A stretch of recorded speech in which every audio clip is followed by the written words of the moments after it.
I was asking you before about potential cooperation between the United States and Syria, but the problem that many would have with that is the continued allegations of human rights abuses by your government. Now, just today, we have a new report from Amnesty International about Sadaya prison, human slaughterhouse, they call it, 5,000 to 13,000 detainees hanged in mass hangings there, horrific conditions, trials of blindfolded prisoners, 1 to 3 minutes in length, no lawyers, secret, all in secret.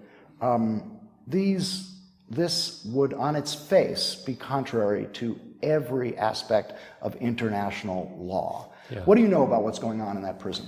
Let's first of all talk about the first part of your question, which is the problem for the United States to open a relation with Syria regarding the human rights. I would ask you, how could you have this very close relation, intimate relation with Saudi Arabia? Do you consider beheading as a human right criteria? Yes, but I'm not interviewing the King of Saudi Arabia right now. I'm interviewing you. Yeah, and I'm asking you about reports of human rights abuses in your prison, in your country. You own the question, I own the answers. So that's my answer. So when you answer about Saudi Arabia and your relation, you can put yourself in that position. Second, the United States is in no position to talk about human rights. Since Vietnam War till this moment, they killed millions of civilians. If you don't want to talk about 1.5 million in Iraq without any assignment by the Security Council. So the United States is in no position to say, I don't open a relation because of human rights, and they have to use one standard. This is first. The second part now. Yes. Now I can move to the right. That report, like many other reports published by Amnesty International, put into question the credibility of Amnesty International, and we never look at it as unbiased. It's always biased and politicized, and it's shame for such organization to publish a report without a shred of evidence. They said it's based on interviews. Interviews. What about the document? What about the concrete evidence? Not single interviews with 4 former prison officials and guards, 3 former Syrian judges, 3 doctors at the prisons. It means nothing. No, it's interview. No. When you need to make a report, you need evidence, concrete evidence. You can make any report. You can pay money to anyone, like Qatar did last year. They paid money for such a report, and they brought their own witnesses, and they made a report. The process, I want to just read you something from the report. The process of the hangings is authorized by officials at the highest levels of the government. Death sentences are approved by the Grand Mufti of Syria and by either the Minister of Defense or the Chief of Staff of the Army, who are deputized to act on behalf of President Bashar al-Assad. First of all, what the evidence? So this is first. Is it true or not? No, it's not true. Definitely not true. How do you know? Do you know what goes on in that prison? Have you been there? No, I haven't been. I've been in the presidential palace, not in the prison. So here you have a very disturbing report about something going on in one of your prisons. Are you going to investigate? So Amnesty International knows more about Syria than me, according to you. No, that's not true. No. They haven't been to Syria. They only base their reports on allegation. They can bring anyone, doesn't matter what's his title. You can forge anything these days. And we're living in a fake news era, as you know. Everybody knows this.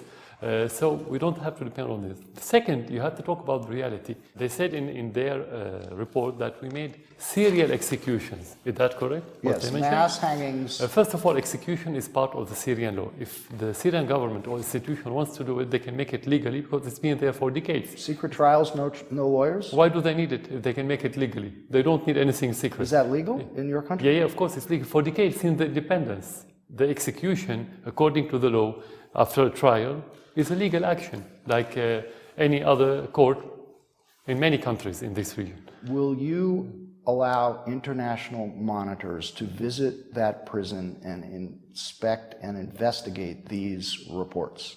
It depends on the credibility of that organization, not anyone, because they're going to use this visit just to demonize the Syrian government more and more and more, like what's happening.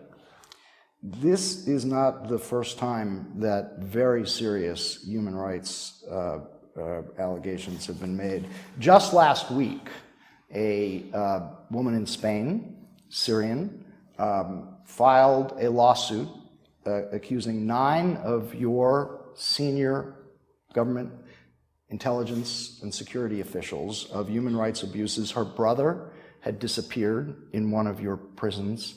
You asked about documents. The lawyers who have filed this, accusing your government of human rights abuses, have collected 3,000 pages of evidence and over 50,000 photographs taken by one of your former government's photographers showing emaciated, tortured bodies in your prisons. Who verified the pictures?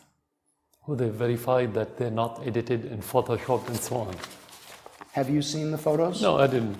Have you seen the photos? No. I saw some photos in previous reports, but it's not about the photo. How can you verify the photo? You have said that the... Do you have a photo? I do have the photos. Can you show it to me? Yes, I'll be happy to.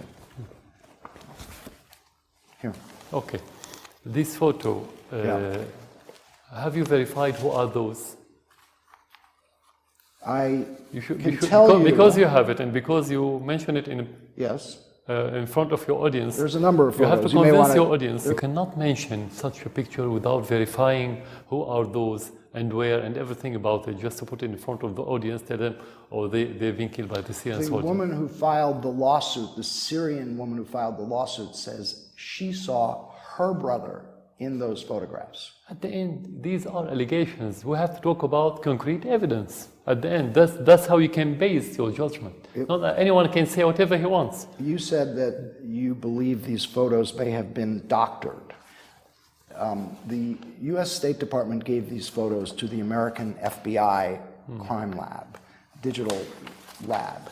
They examined these photos and said the bodies and scenes depicted, these are 242 of these images, the bodies and scenes depicted exhibit no artifacts or inconsistencies that would indicate they have been manipulated.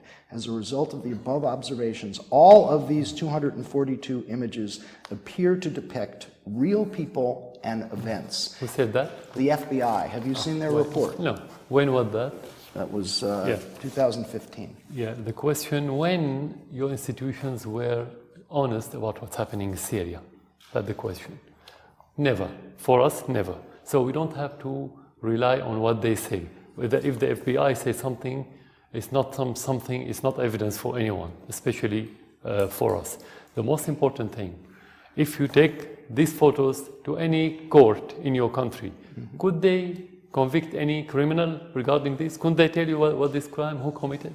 If you don't have this full picture, you cannot make judgment. It's just propaganda, it's just fake news.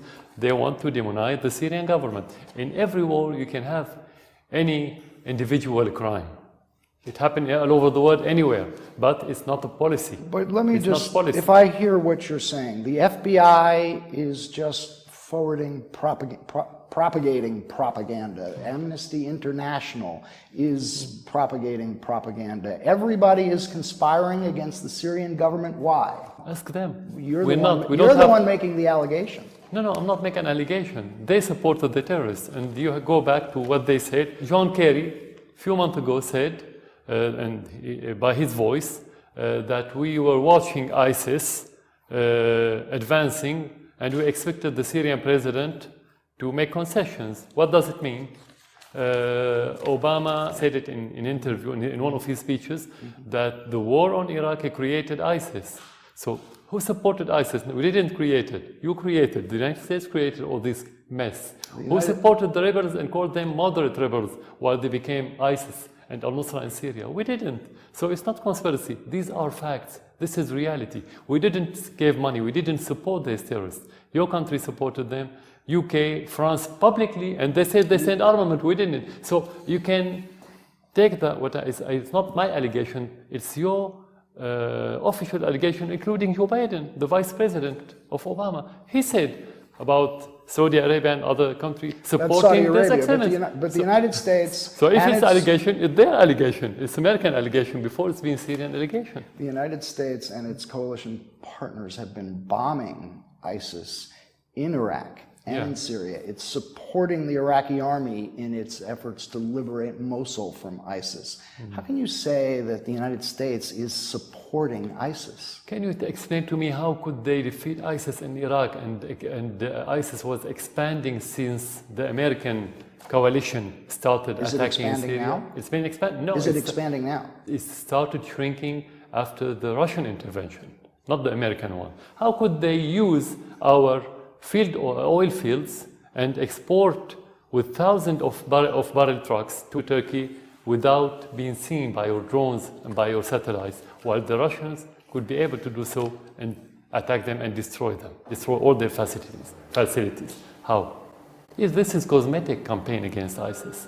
Just to be clear, I have shown you the FBI report, I've shown you the photographs, I've shown you the Amnesty International report.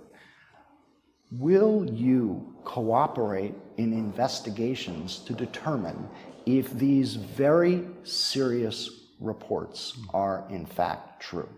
You showed me many things, but you didn't show me a single evidence. I showed you an FBI report. No, it's not evidence at all. It's actually the contrary. Any American institutions for us during the Syrian crisis was against the realities, was the opposite of the truth. That's how we look at it. So it's not Syrian institution, we don't care about what they say.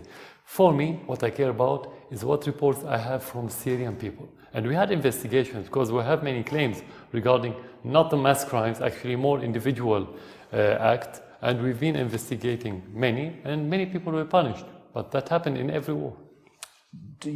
Are you disturbed enough about any of this to try to determine the truth yourself? I think you should show it to the Western officials to ask them that question. Are they disturbed to see what's happening since they started supporting the terrorists in Syria, this killing and this destruction? That's the question. Of course I'm disturbed. I'm Syrian. I have this natural...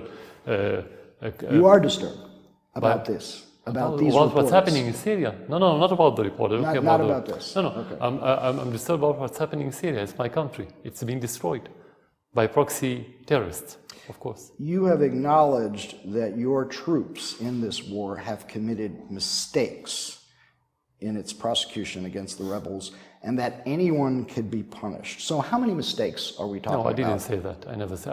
I said there are always mistakes in any action. That's a human life. How many mistakes are we talking about? How many innocent civilians have been killed by your government's mistakes? Nobody knows, because thousands and thousands of those are missing people. Nobody knows anything about their fate. Nobody at all. So you cannot tell till the end of this war. Was it a mistake to bomb hospitals in Aleppo? We never bombed hospitals in Aleppo. Why to bomb hospital? Can you convince your audience that we have interests in bombing hospitals? Actually, this is against our interest. This is against our interest to bomb hospital if it's used as hospital. And the proof that it was a lie, every time they talk about bombing hospital, every time they say this is the last hospital in eastern part of Aleppo. And the second time they talk about another hospital and they say the same. They bombed the last hospital. So it's a lies and lies and lies. We can spend the whole interview talking about lies, and we can talk about the truth and the reality. I have to talk about the reality. Is it a mistake to use barrel bombs and chlorine gas? You have to choose which part of the narrative is correct. Once they said we are using indiscriminate bombs, and they called it barrel bombs. The other day they said we targeted hospitals and the schools and convoys. We either have precise armaments or we have indiscriminate armament. So which one do you choose? Will you do acknowledge, though, that innocent civilians, there have been civilian casualties in this war? Of course, every war is a bad war. Okay. Every war is a bad war. You cannot talk about good war. Let's agree about this. Every war has casualty. Every war has innocent people to pay the price. This is the bad thing about war. That's why we need to end that war. But having casualty doesn't mean not to defend our country against the terrorists and against the invasion from abroad through those proxies by foreign countries like the Western countries and the regional ones. That's President- self-evident.